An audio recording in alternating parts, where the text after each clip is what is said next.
এবার বাংলার প্রতিটি বাড়িতে বসবে স্মার্ট মিটার, কমে যাবে বিদ্যুতের বিল। এবার আর 3 মাস অপেক্ষা করতে হবে না, মাসে মাসেই দিতে পারবেন ইলেকট্রিক বিল। হ্যাঁ, ঠিকই শুনেছেন।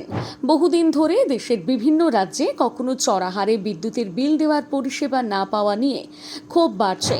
কোথাও ঘন ঘন লোডশেডিং, কোথাও আবার বিল আদায়ে বিশাল ঘাটতি ছিল বিদ্যুৎ চুরির সমস্যা, যার ফলে বিদ্যুৎ সরবরাহ ব্যবস্থার সংস্কার নিয়ে দীর্ঘদিন ধরে কাজ করছে কেন্দ্রীয় বিদ্যুৎ মন্ত্রক।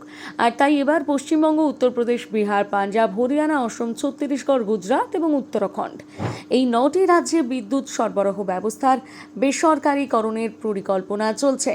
এদিকে বাংলায় এখনও সর্বত্র স্মার্ট মিটার চালু হয়নি, কারণ সাধারণ মানুষের একাংশের মধ্যে এখনও স্মার্ট মিটার নিয়ে বিভ্রান্তি রয়েছে। তবে বিশেষজ্ঞদের দাবি, স্মার্ট মিটার চালু হলে বিদ্যুৎ ব্যবহারের স্বচ্ছতা বাড়বে, বিল সংক্রান্ত সমস্যা কমবে এবং গ্রাহকরা বাস্তব সময়ে নিজেদের ব্যবহার সম্পর্কে স্পষ্ট ধারণা পাবেন।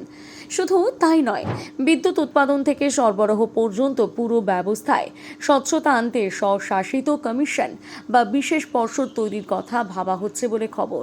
অর্থাৎ আগামী দিনে বিদ্যুৎ পরিষেবার বড় ধরনের পরিবর্তন দেখতে পারে বাংলা।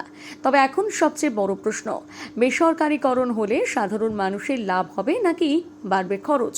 পরিষেবার মান কি সত্যি উন্নত হবে নাকি নতুন করে বাড়বে বিতর্ক? কারণ একদিকে সরকার বলছে পরিষেবা উন্নত হবে, অন্যদিকে বিরোধীদের আশঙ্কা বেসরকারীকরণের ফলে ভবিষ্যতে বিদ্যুতের বিল আরও বাড়তে পারে।